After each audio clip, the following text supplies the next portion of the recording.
James Corbett, welcome to the show. Thank you very much. Thank you for having me on. Pleasure to be here.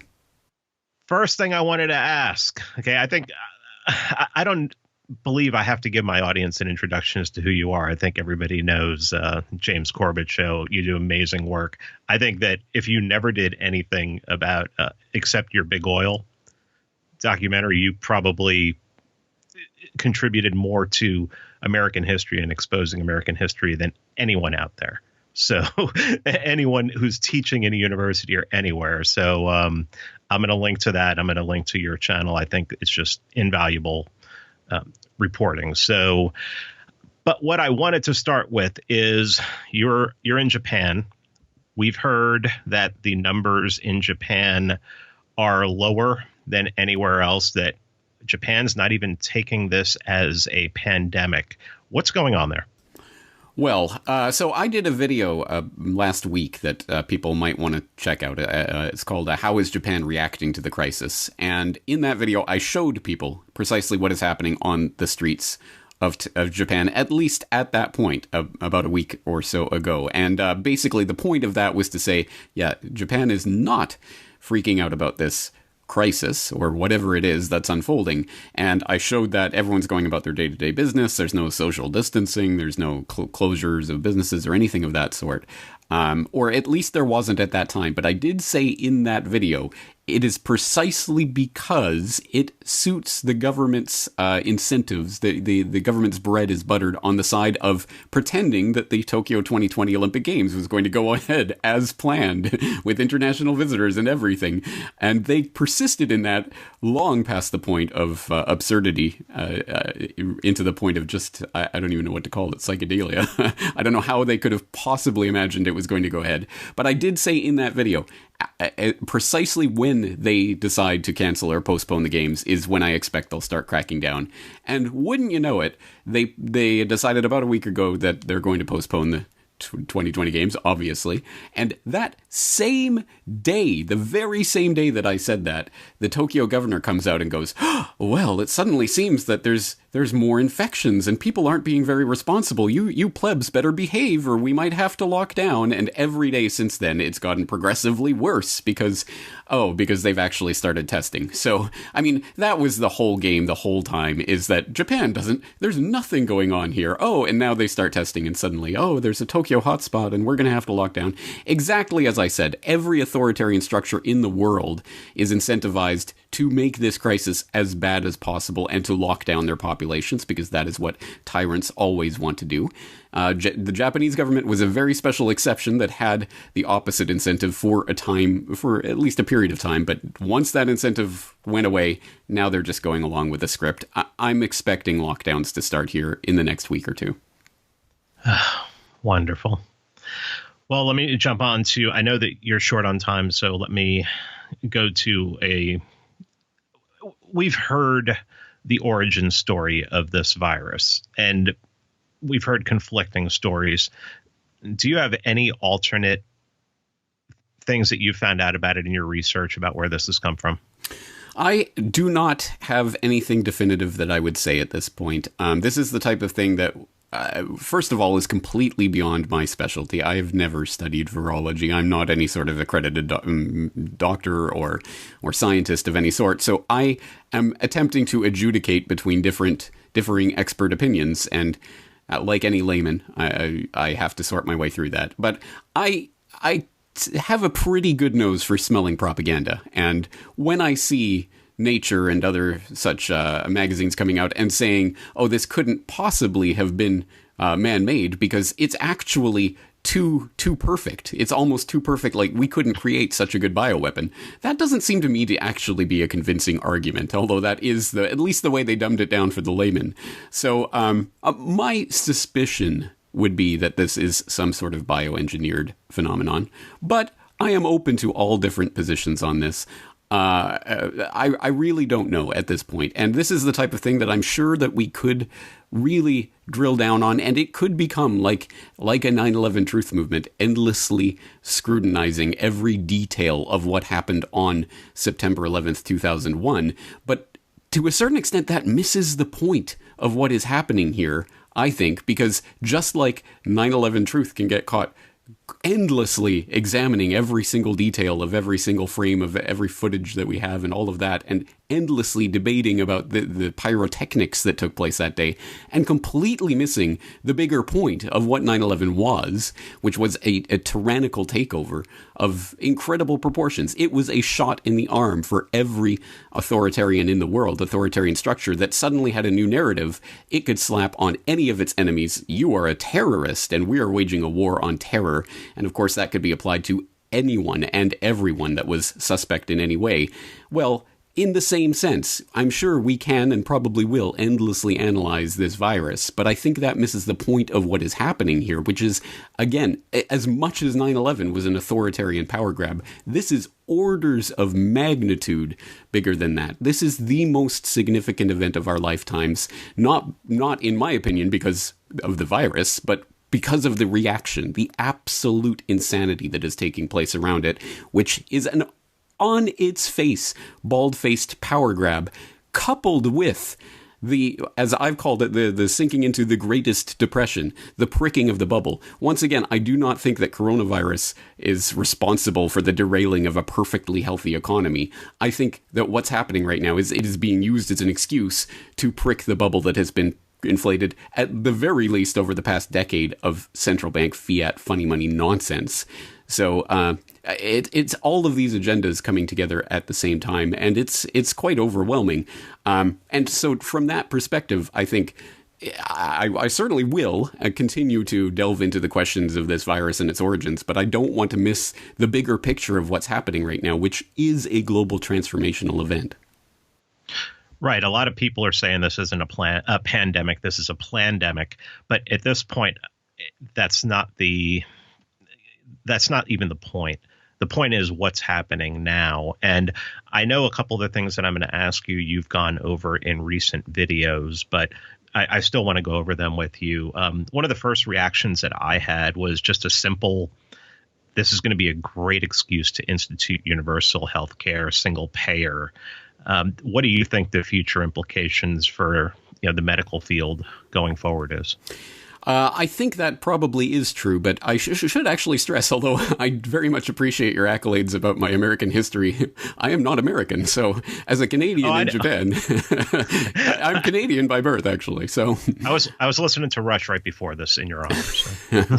Well, so I'm sure there are profound implications for the American domestic medical system that will come as a result of this, but I see much broader and much darker implications that pertain to the very heart of not just medicine and the way it's practiced, but then how that has implications on the way that we live our lives. We are being constantly told these days that we have entered a new normal, the world has changed forever, and things will never go as they were before, and it doesn't take a genius to see how authoritarian structures will push this in through the medical, with the medical veneer, will push a power grab the likes of which we have never seen before. Just one slice, one tiny example of that actually I just saw. I think it was yesterday. I think it was today. Oh, I don't know anymore. The days are blending into each other. But I saw it was a Guardian article. Precisely, I said when I first started to see the way that governments were hyperventilating about this, I did say that one of the things I said was this is going to lead the way towards internal passports, internal checkpoints in countries. And I just saw The Guardian coming out with an article, and I can't remember who they were quoting, some medical expert, no doubt, that's saying, yes, one result of this is that we're likely to see internal checkpoints where you're going to have to prove that you have immunity to this virus or the next one or whatever one they come up with, and or the vaccine certificate. And then, of course, you see Bill Gates on his Reddit AMA also saying, we're going to work on developing digital certificates that will be scannable, that you can instantly determine if someone has immunity or has taken the vaccine. These sorts of things are going to be embedded in our daily lives from here on out. Again, regardless of what this particular novel coronavirus does or doesn't do in the coming months, even if it disappeared from the face of the earth, well, we can never face this kind of existential threat to humanity ever again. So we're going to have to make sure that we track, surveil, trace, and ultimately control the movements of every single person on the planet, which is, well, how can you possibly do that without I don't know, putting in an entire identification structure that's going to be biometrically linked. Oh, well, luckily enough, the World Economic Forum is working on precisely that. They've had a program for the past couple of years they've been kicking around that I can't remember the acronym they're using, but something about known traveler ID, something along those lines, that they're trying to roll out right now. And the World Economic Forum, of course, Davos hosts the Davos conference every year, but also hosted that Event 201 conference that people are talking about in the plandemic scenario, where, of course, as I hope your audience knows, back in October of last year, there was a conference hosted by the World Economic Forum and the Bill and Melinda Gates Foundation and Johns Hopkins that was planning for, well, what would we do in the event of a novel coronavirus coming up and derailing the world economy. And so they've been working on all of the structures for this for a very long time. And I want to stress that. That's, I think, one of the things people are obviously, I think for obvious reasons, focusing on Event 201 and the possible ways that could have been a harbinger of things to come and could have been part of the plan to the extent this was a plandemic. But on the broader point, no, these organizations, including the Bill and Melinda Gates Foundation and the World Economic Forum and others, have been hosting conferences, writing papers, sponsoring research along the lines of this sort of pandemic possibility for many years now. This didn't just come out of the blue. This has always been one of the ways that an agenda of complete totalitarianism could be forwarded. And lo and behold, a pandemic of some sort happens, or at least we're told is happening, so they go all guns blazing, all in on this agenda. Again, whether this was planned, as in this was a planned release of a bioweapon or not, it doesn't really matter from this perspective, in the sense that they are going to use it to push this agenda. And that's the transformation of the medical field, almost the weaponization of the medical field, in terms of collecting data and then obviously using that data to control people's movements and behaviors. And that's going to happen on a technological scale that never could have been even imagined before in human history. Well, I'm sure you've seen that, like, Texas is barring people from Louisiana coming in. Florida says no New Yorkers, nobody from Louisiana. And Rhode Island is going around searching for people who escaped from New York, and they're trying to send them back. It's an amazing time to be in America, and it just doesn't seem, we have that stupid constitution that no one follows. And that just seems to be some kind of interstate commerce law, a clause kind of just destroying that like they always do. I mean, it is wild. I put out a tweet about 2.5, 3 weeks ago saying we're going to have checkpoints. There's going to be checkpoints on the road and on the highways. And it came true. It's just absolutely insane. Going to monetary policy, obviously this is a perfect time with all of these people being unemployed to institute some kind of universal basic income. But the thing that they were talking about more, and they were trying to pass into the bills, was something they were calling the digital dollar. I'm sure you've seen that. I haven't had a chance to read the whole bill yet, so I don't even know if they passed that. But what are the implications of this digital dollar? From what I understand, the digital dollar language was removed from the final bill, but it is certainly on the record. And as I discussed with James Evan Pilato in New World Next Week last week, it's not like this was just inserted as if Nancy Pelosi was up at midnight trying to feverishly writing off her 1,400-page bill in the week or two it took to draft it, and maybe I'll put something in about digital dollars. No, this has been on the drawing board for a number of years now, or at least for documentably so for at least half a year.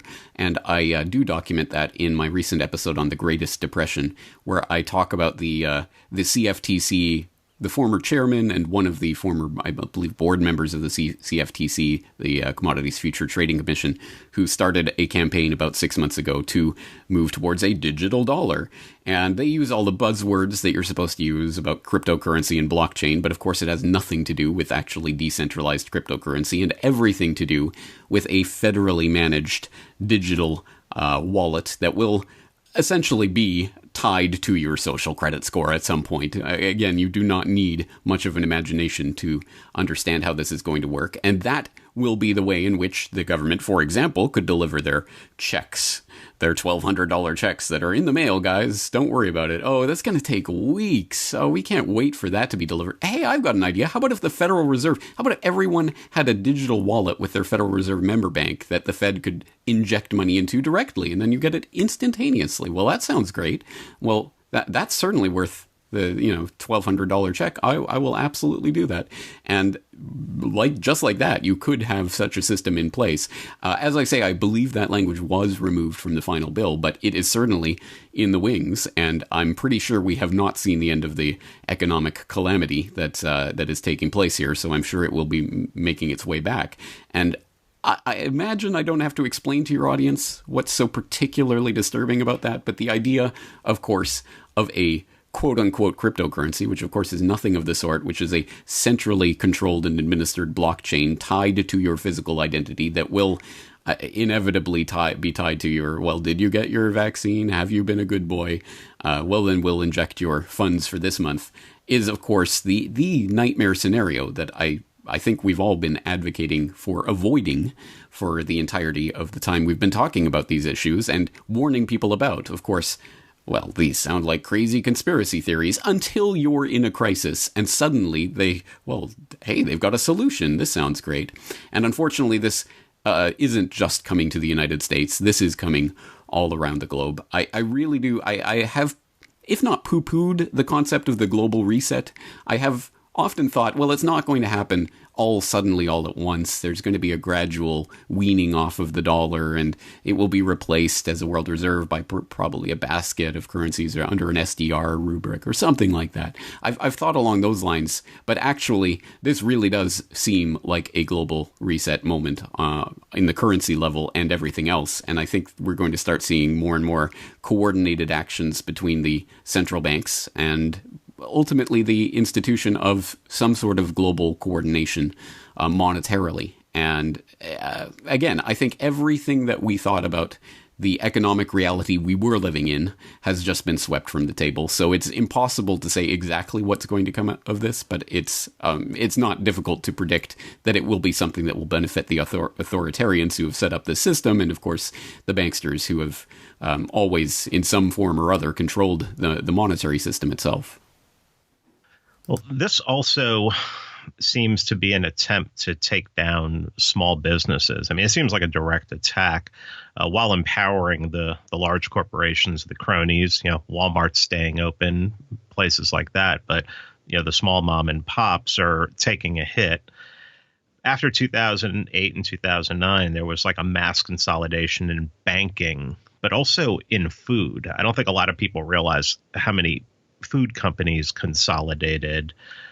How does this consolidation going into the future, how's it going to affect our everyday lives? Well, whatever you call it, crony capitalism or whatever you call it, this is the absolute epitome of that. And the inevitable result of that is the consolidation of power into fewer and fewer hands. There is no doubt that many of the businesses that have been shuttered as a result of this are not going to be reopening. And to the extent that they are replaced, it will be being replaced by franchises of the big corporations who are being bailed out to the tune of trillions, with all of the various vehicles, fiscal and debt-based vehicles that the Fed has empowered, these special purpose vehicles, the SPVs that they're creating, to essentially buy corporate bonds and prop up the corporate system in every way possible. Of course, that's only for the people who are well connected enough to be feeding directly at that trough. So there's no doubt there's going to be a massive consolidation of power and wealth in this collapse, exactly as took place in the Great Depression back in the 30s. Of course, it was the case that wealth wasn't destroyed per se during the Great Depression, so much as power and wealth transferred hands and was consolidated by people in positions to take advantage of the shifting political and economic environment. And no less the case in this case. And I heard Daniel McAdams of the Ron Paul Institute recently relating a story from a friend of his who said, well, I'm a business owner and I make more than $100,000 a year, but less than Boeing. So I'm going to get precisely nothing out of this stimulus that's supposedly being handed down. And that's pretty much the situation for any small or medium-sized business. They're going to get completely shafted by this. And who's going to benefit? The large corporations, of course. That should not be surprising. But as I say, this is the epitome of that system. To a certain extent, though, this is pushing on a string. And I think even assuming that things unfold the way they are unfolding right now, I think we will be surprised to see even some of the big corporations that we thought were unshakable being shaken out of the system at this point. And the type of tectonic moves we're going to see are going to be spectacular, I'm sure, pyrotechnically interesting, but devastating for real human lives. And the unemployment and that we're going to see is going to be off the charts. And that's exactly why I think this is a reset moment. Again, not only in terms of monetary policy or things of that sort, but bringing in new systems, new structures of control, like a UBI, which will be completely universal. But, as long as you meet certain criteria, that will be the strings that will be attached. And that's the economy that we're moving into right now. Now, if China knew about this as early as late November, definitely in December, that also means the CIA knew about it. Any kind of intelligence knew about it. They didn't speak up. There's going to be no blowback on the CIA. Do you see the world going after China for this, blaming them, and then trying to take action against them?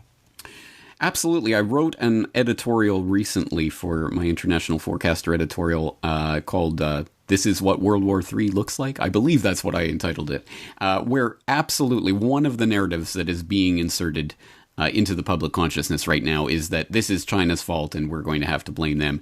And it's amazing to watch the way propaganda can propagate through the public imagination, and people who have been had their attention focused solely on Russia for the last several years, whether that's people who think that Russia is the font of all evil, or people who think, well, Russia is being unfairly maligned and all of that. Now suddenly all of the attention is turning to China, and now we're seeing people, an incredible amount of hatred and venom and vitriol being stirred up against China. And I place this in a much bigger context. I've done work on this before. For example, I did a podcast episode on China and the New World Order, where I looked at some of the ways that China did not just spring up out of whole cloth in the turn of the century and, suddenly became this economic powerhouse. No, there was a financial infrastructure that was laid through agreements that were worked out going back from the 70s into the 1980s. There was a huge concerted plan, essentially, to make China into the economic juggernaut of the 21st century. And I think it is being placed into a similar sort of relationship that the Soviet Union was back in the Cold War era, where it was being propped up by Lend-Lease and other structures that were actually coming from corporate America. Anthony Sutton has done incredible work, or had done, he's passed away now, but did incredible work on the way that the Cold War was essentially engineered by American Lend-Lease and other transfers of wealth that propped up the Soviet system to be the boogeyman that, of course, enabled the military spending at home, as well as crack down on American liberties because of the Red Scare. I think China is being positioned to be that Red Scare boogeyman of the 21st century. So you're exactly right. I mean, of course, if China really did know, and this really was whatever, a bioweapon released from the Wuhan lab or whatever it was, then the CIA absolutely would have known at that time. In fact, Scott Ritter had a great article up in the American Conservative. I think it was published in the American Conservative recently on this subject about there is an entire intelligence branch that is devoted to getting medical intelligence about breaking viruses and other things that are happening around the world that could affect American security. Where were they? Surely they knew about what was going on and saw the Chinese response and knew and was providing this intelligence to the president, but we have no evidence of what they did or did not provide at this point. So clearly there is more to the story there. But regardless, I think the sort of the pointing of the fingers that China, that this is the Chinese fault and the whipping up of public anger, I see this as a propagandistic opportunity to create the sort of World War III environment that we're being steered into right now. And it's kind of unfortunate. I have a documentary series that I am working on, and the conclusion of that series was going to be, has for several years now, has always been that we are being engineered into the U.S.-China conflict for the 21st century, and I was going to detail that in exquisite detail as I tend to do in my documentaries, but I haven't gotten there yet, and I wish it was already out now so that I could show people, but I really do see this as being the narrative for the 21st century, and I think it's being unveiled to the public right now. I have two more questions for you. Okay, so I was talking to a gentleman in Switzerland. This was on the 20th, March 20th. He told me that as of the previous day, they were shut down for a month, and they were going to be strict about it. Same thing, southern Italy was doing the same thing right around the same time. The northern Italy had been shut down for a while, but the whole country just went down. Do you see any country that's instituting this kind of reaction, the way they're handling this, where they can actually get blowback from the people because of it?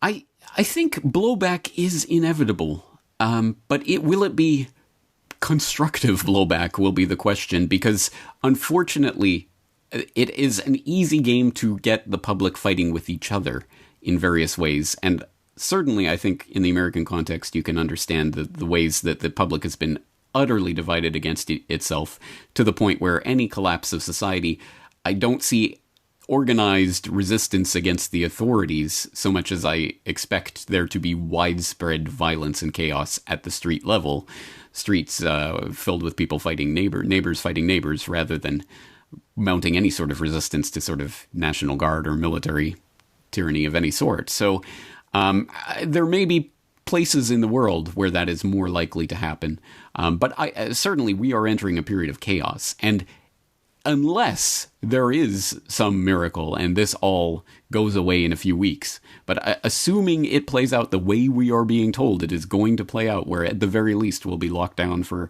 a couple of months and then let out for a month and then locked down again and let out again and locked down again, there's no way that will fail to cause widespread distress and widespread looting and panic and chaos and violence. As there are already reports coming out of Sicily right now that there is looting and other things going on, and it's getting more and more desperate as people are running out of money to even buy basic materials and food and what have you. So there's already those reports that are starting to come, and this is really just the beginning of what we are being told to prepare for. And can you imagine how much worse that's going to be in America? So will there be violence and chaos and bloodshed? I have no doubt, unfortunately. But will it be organized against the authoritarian power structures? Maybe in pockets here and there, but on a wider scale, it's difficult to see at this point. Well, that was my last question. Opinion is there anything positive that can come out of this? I mean, can there be, part of a state or a state that says enough of this, we're not going to put up with this, so we're going to use radical decentralization, even secession, to just say, you can't do this to us. And I'm talking from an American perspective, and I mean, even from European perspective, EU, this is a great time for people to start breaking away from the EU. Do you see any kind of positives coming out of this long term? I am not going to be falsely positive and optimistic about this. I realize it is a very long shot at this point, barring some sort of miracle. But the only possible ultimate solution to the things that are happening right now is radical, widespread decentralization of absolutely everything, from food production to monetary systems to the economy generally. Everything has to be decentralized, because that is the only thing that ultimately takes the power away from the authoritarians who are on this power grab right now.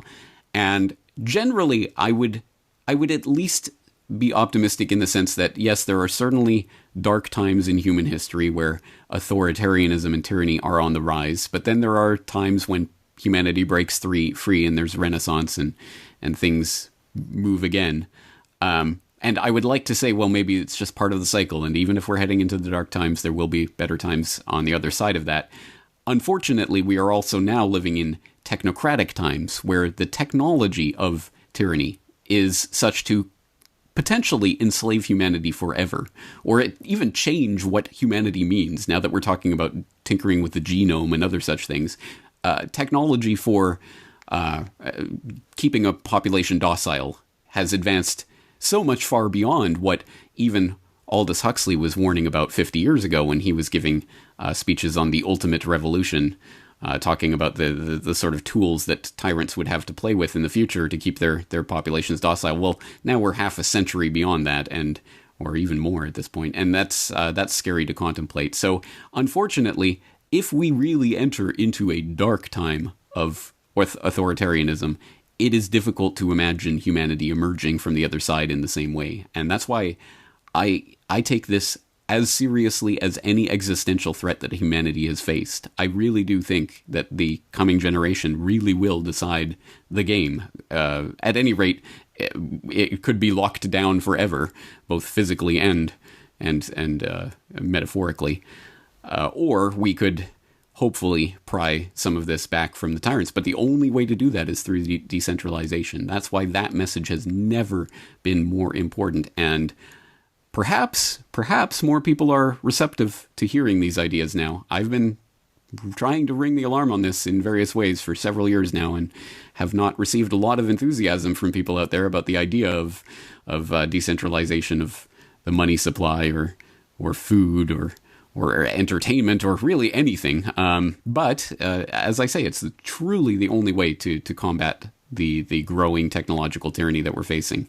So it's now or never. Either people start investing in the actual solutions to this, or it's game over. And I don't want to soft sell it or put some sort of false positivity on it, because this is truly a fight for the existence of free humanity. Where can people find your work, James? I'm at CorbettReport.com. That's CORBETT report.com. And I have literally thousands of hours of audio and video and hundreds of articles that I've written over the past 13 years now. It's all 100% completely available for free. And I hope that people who are new to my work, haven't heard me before, will at least use that website as a resource of information, at the very least to help you find links to other information, because I always try to put links and source documents in my show notes so that people can find the original documents and things that I'm citing. I think that's an important part of what it is that I hope to be modeling one of the ways that we can help to decentralize the spread of information away from the information monopolies that have existed in mass media in times past, towards a more open source approach. So that's what I do at CorbettReport.com. I hope people will at least check it out. Keep up the amazing work that you do, and I want to thank you for your time. Thank you very much for having me on.